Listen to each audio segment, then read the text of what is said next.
Okay. Um, Indranil, would you like to say a few words at the beginning about the book before Chandril gives his comments? Um, I will just briefly at this stage talk that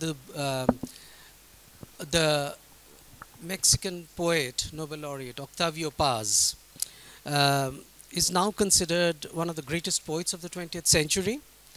And if you go by the amount of research that goes on around him, that I have encountered while writing this book, then he's possibly and the number of books written on him, he's possibly the second after T.S. Eliot in terms of the volume of work. So his stature has been rising with time.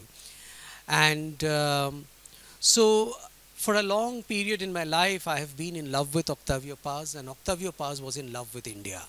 So this book is a product of that love, that mutual love.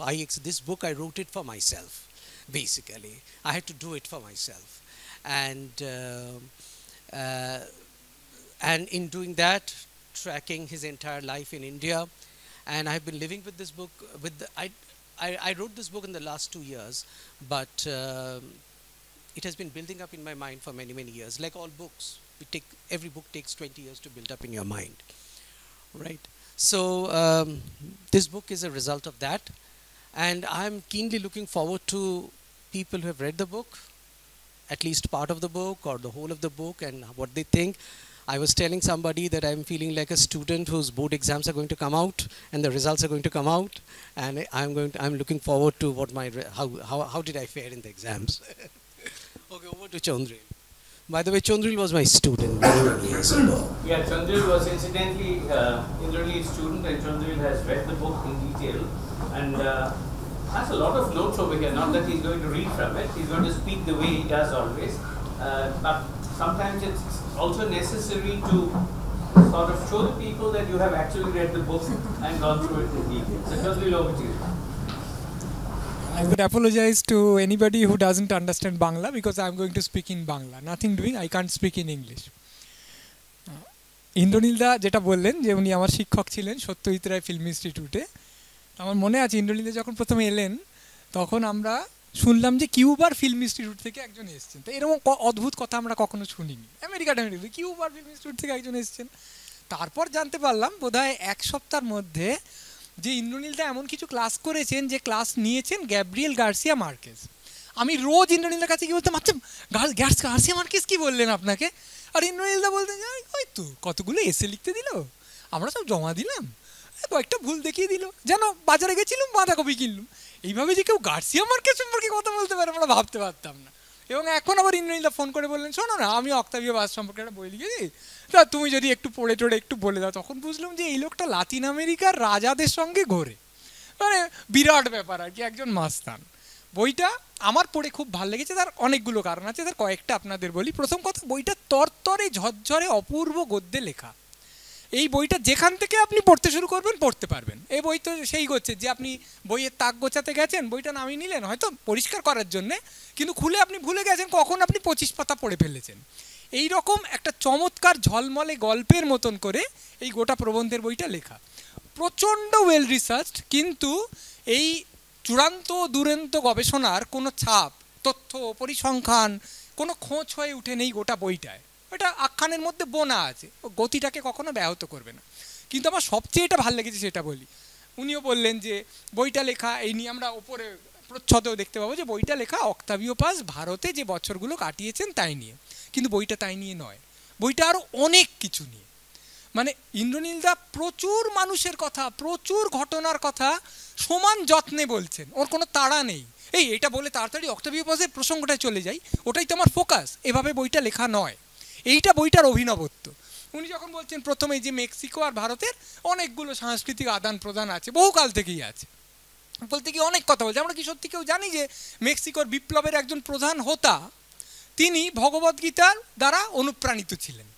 কিংবা জিড্ডু কৃষ্ণমূর্তি লিখেছেন, Frida কালো সেগুলো পড়ছেন, আবার জিড্ডু কৃষ্ণমূর্তি যখন দর্শন নিয়ে বক্তৃতা লিখছেন ফ্রিডা কালো সেই বক্তৃতাগুলো শুনতে যাচ্ছেন।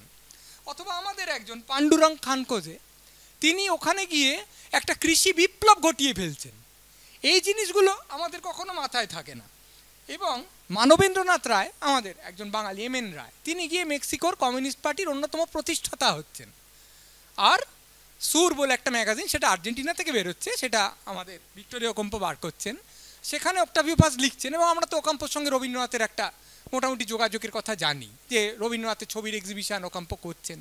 ফলে মেক্সিকো আর ভারতের এই যে আদান প্রদান, এটা বলতে গিয়ে ইন্দ্রনীলদা অনেক কথা বলছেন। আবার পরে আপনি যদি আপনার ওই নোটস পড়েন, ফুট নোট উনি দেননি, শেষকালে নোট দিন, সেখানে আবার আরও চমৎকার কিছু দেখা যাবে। যেমন ধরুন গীতা যাকে প্রাণিত করেছিল, গীতার তিনি যে ব্যাখ্যা করতেন সেটা শুনলে আমাদের সেটাকে বিকৃত ব্যাখ্যা বলেও মনে হতে পারে। আর মানবেন্দ্রনাথ রায় বোধহয় মূর্ছ যাবেন জানলে যে এই মুহূর্তে মেক্সিকো সিটির একটি অত্যন্ত ট্রেন্ডি নাইট ক্লাবের নাম হচ্ছে এমএন রয়। উনি হয়তো ঠিক সেইভাবে মেক্সিকো যাননি, কিন্তু কি করা যাবে, সেরকমটা হয়ে গেছে। তা এই সমস্ত আখ্যানগুলো এখানে বোনা আছে। সতীশ গুজরালকে এই আমাদের অক্টাভিও পাজ প্রচুর সাহায্য করেছেন চিত্রকর হিসেবে প্রতিষ্ঠিত হতে। এইবার সতীশ গুজরালকে নিয়ে ইন্দ্রনীলদা একটা গোটা আলাদা অধ্যায় লিখেছেন।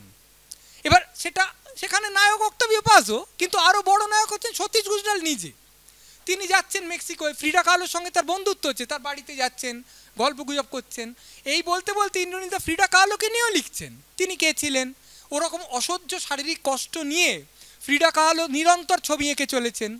এবং মৃত্যুর কিছুদিন আগে তিনি ডায়েরিতে আঁকছেন কালো কঙ্কালের ছবি এবং কালো কতগুলো এঞ্জেলের ছবি। আর তারপর ফ্রিডা কালো বলে গেছিলেন তাকে যেন পোড়ানো হয়। যখন পোড়ানো হচ্ছে, প্রচণ্ড উত্তাপে ফ্রিডা কালোর মৃতদেহটা উঠে বসছে, এবং উঠে বসার পর তার চুলগুলো জ্যোতির মতো তার মাথাটার চারপাশটা ঘিরে আছে, এবং তার মৃতদেহ যখন দগ্ধ হয়ে যাচ্ছে, তার ছাইগুলো বেরিয়ে আসছে, তখন দিয়েগো রিভেরা, আমরা যারা জানি যে তাঁর আর ফ্রিডা কালোর সম্পর্ক নিয়েই 200টা বই লেখা যায় বা হয়েওছে, সেই দিয়েগো রিভেরা ফ্রিডা কালোর ছাই এক মুঠো নিয়ে খাচ্ছেন এবং খেয়ে বলছেন ফ্রিডা আমার সঙ্গে মিশে আছে। কেউ বলতে পারে এই কথাগুলো আসছে কেন বাবু, তুমি তো অক্টাভিও পাজ নিয়ে বই লিখছো, তার মধ্যে এতগুলো গল্প তুমি আনছো কেন? কিন্তু এতর দ্বারা এই গোটা সময়টার একটা বড় সংস্কৃতির প্রবাহর একটা চালচিত্র ইন্দ্রনীলদা তৈরি করছে, একটা কোলাজ।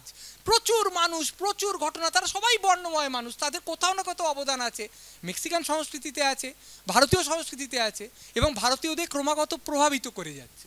সতীশ গুজরাল সম্পর্কে আরও চমৎকার কতগুলো গল্প আছে। তার সংক্ষেপে একটা কথা এই যে উনি নেহেরুর একটা প্রতিকৃতি এঁকেছিলেন, সেটা আবার অনেকে পছন্দ হয়নি, কিন্তু নেহেরু বলেছিলেন ঠিক আছে হ্যান ত্যান।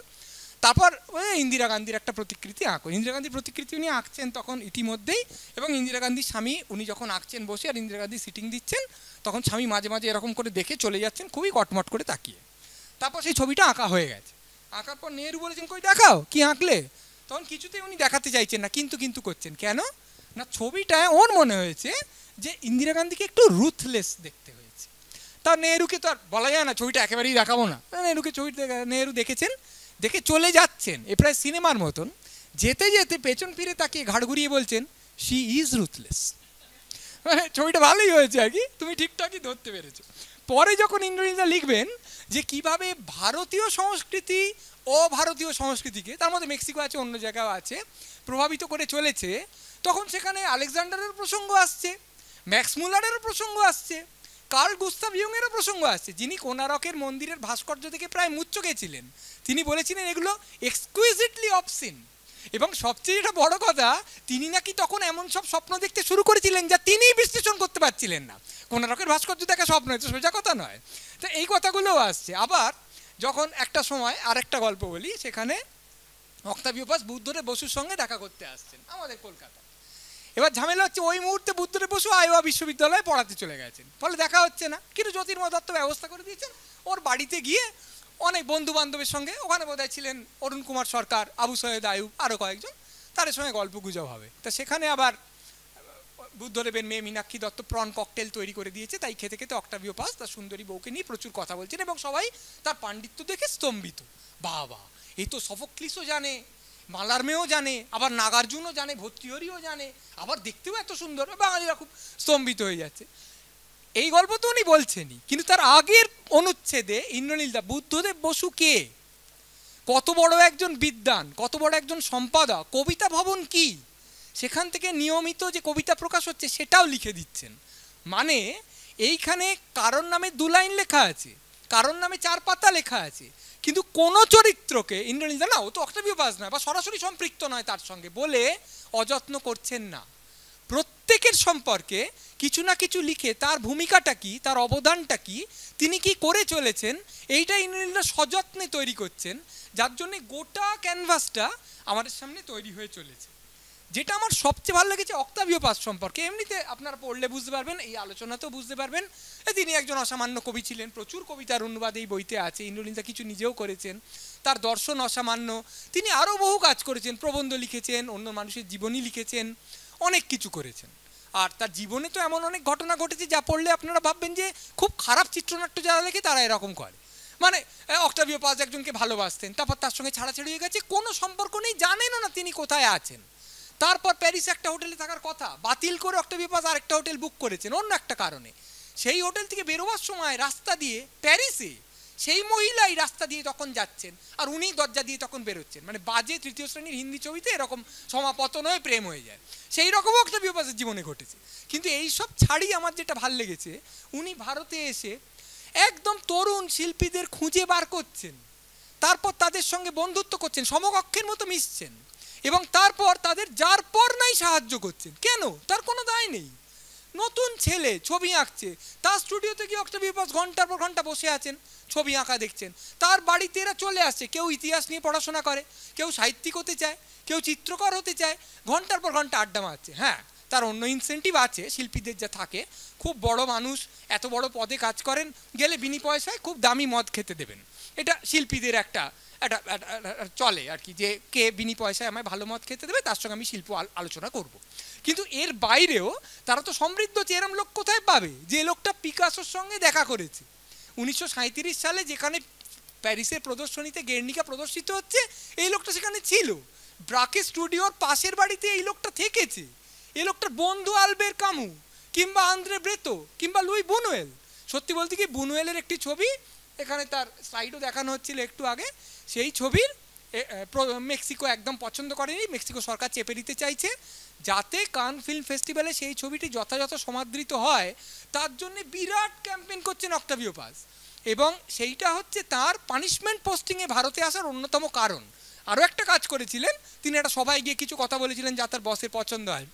কিন্তু কথা হচ্ছে যে তুমি হঠাৎ প্যারিসের ইন্টেলেকচুয়াল মহলে বাবা এত প্রধান হয়ে যাবে কেন, কোথাকার কি একটা কর্মচারী, তাই তাকে একটু শাস্তি টাস্তি দিয়ে ভারতে পাঠিয়ে দেওয়া হয়েছে। তারপর আবার তিনি ভারতে এসছেন এবং সব মিলিয়ে ভারতে তিনি মনে করেছেন তার দ্বিতীয় জন্ম হয়েছে, যে বিষয়ে নিশ্চয়ই ইন্দ্রনীলদা ও শ্রমিকবাবু বিশদে আপনাদের বলবেন।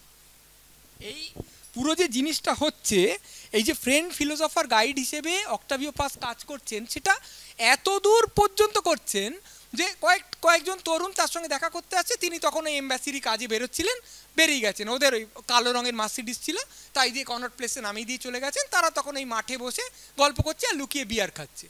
1 ঘন্টার মধ্যে সেই কাজ ছেড়ে অক্টাভিও পাজ ফিরে আসছেন, ফিরে এসে বলছে আমার বাড়ি চলো, বাড়ি, তারপর দেদার টাকিলা খাওয়া, আর তারপর নিজের শিল্প নিয়ে আলোচনা। এটা একটা স্বপ্ন। মানে এবার এই সমস্ত শিল্পীদের আন্তর্জাতিক শিল্প ধারণা সম্পর্কে অক্টাভিও পাজ চোখ খুলে দিচ্ছেন, যে তোমরা, তখন তো গুগল নেই, এরকমভাবে পৃথিবী এক হয়ে যায়নি। অক্টাভিও পাজ বলছেন এই ছবিটা দেখো, এইখানে রুশ সাহিত্য পড়ো, এই জিনিস হচ্ছে পৃথিবীতে, এইভাবে এক একটা লোক দিগন্ত ভেঙে দিচ্ছে, এবং তারা এত বড় একজন মানুষের কাছ থেকে এই দীক্ষাটা পাচ্ছে। এটা ভারতের পক্ষে একটা বিরাট ব্যাপার। আবার ভারতের থেকেও অক্টাভিও পাজ অনেক কিছু পেয়েছেন যে তার একটা বড় কারণ তিনি আধারটা প্রস্তুত রেখেছিলেন।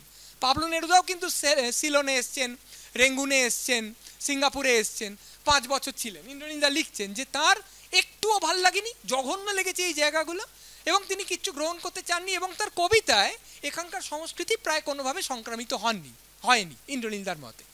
কিন্তু অক্টাভিও পাজ এখানকার বৌদ্ধ ধর্ম থেকে নিচ্ছেন, তন্ত্র থেকে নিচ্ছেন, এবং আকাশ বাতাস থেকে নিচ্ছেন, রাধাকৃষ্ণর উপাখ্যান থেকে নিচ্ছেন। এবং ভারত থেকে তিনি যেমন এত কিছু পেয়েছেন, এবার কেউ কেউ ভাবতে পারে ও তার মানে চাকরিটা বোধহয় কিছু করতে হতো না, সারাদিন শিল্পীদের সঙ্গে গল্প গুজব, মদ খাওয়া আর কবিতা লেখা। তা নয়, অক্টাভিও পাজ এখানে থেকে কাশ্মীর সম্পর্কে 12 পাতার নোট পাঠিয়েছেন, কমিউনিস্ট পার্টির ভাগ হয়ে যাওয়া নিয়ে নোট পাঠাচ্ছেন, বিহার সম্পর্কে লিখছেন যে এটা যেন একটা আনপ্ল্যান্ড কনসেন্ট্রেশন ক্যাম্প, দারিদ্র এবং অনাহার দেখে। এবং ওই সময় অক্টাভিও পাজ সতর্ক করছেন যে এই ধর্মনিরপেক্ষ দেশটা কিন্তু ক্রমাগত একটা হিন্দু রাষ্ট্র হওয়ার দিকে এগোচ্ছে। ওই সময় সেই দূরদর্শিতাটাও আমাদের মনে রাখতে হবে। এই সমস্ত কিছুর পর একটা গল্প বলি, গল্পটা চমৎকার। অক্টাভিও পাজ একটা বড় পুরস্কার পেয়েছেন কবিতা লিখে। এবার উনি ভাবছেন পুরস্কারটা কি নেওয়া উচিত, কেন? না, ওর মতে কবিতা লেখা হচ্ছে একটা গোপন ধর্ম, একটা নিরালা সাধনা। এটা এমন ব্যক্তিগত একটা ব্যাপার, এর একটা এরকম প্রকাশ্য উদযাপন আমি করব? তা রাজা রাও বলে ওর একজন বন্ধুকে উনি বলেছেন, এই কি করব বলতো, নেব? তা রাজা রাও কোনো উত্তর না দিয়ে ওকে নিয়ে গেছেন দিল্লির উপকণ্ঠে আনন্দময়ী মার আশ্রমে। কেমন আনন্দময়ী মা বসে উপদেশ দিচ্ছেন, কথাবার্তা বলছেন, অক্টাভিও পাজ এবং অন্যান্যরা বসে আছেন। কথা বলতে বলতে আনন্দময়ী মা টক করে একটা কমলা লেবু অক্টাভিও পাজের দিকে ছুঁড়ে দিয়েছেন। তো রিফ্লেক্স অ্যাকশনে কী হবে, ওরা তো সাহেব আমাদের মতো ক্যাচ মিস করে না, টক করে ধরে নিয়েছে। এইবার ধরে নিতে আনন্দময়ী মা অক্টাভিও পাজকে বলছেন, তোমার এই ছোট্ট সমস্যাটা সম্পর্কে রাজার কাছে শুনলাম। বাবা, তোমার তো খুব দম্ভ যে তুমি বলেছো পুরস্কার নেবে না। শোনো, পুরস্কারটা নেবে, কিন্তু এটা জেনে নেবে, নির্মোহভাবে নেবে যে পুরস্কারটার মূল্য কানাকড়িও নয়। কারণ যদি তুমি পুরস্কারটা প্রত্যাখ্যান করো তাহলে পুরস্কারটাকে অনেক বেশি মূল্য দেওয়া হবে এবং নিজেকেও খুব গুরুত্ব দেওয়া হবে। বাবা, দেখেছো আমি কবিতাটাকে এমন পবিত্র একটা সাধনা বলে ভাবি যে আমি পুরস্কার প্রত্যাখ্যান করছি। এতে তোমার অহংকারটা বাড়বে আর তুমি একটা মিথ্যে পবিত্রতায় ভুগবে।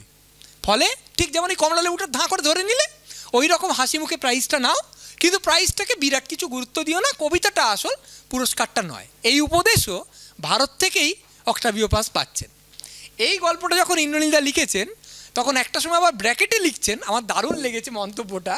সেটা হচ্ছে, এটা একটু নাইভ হলো না?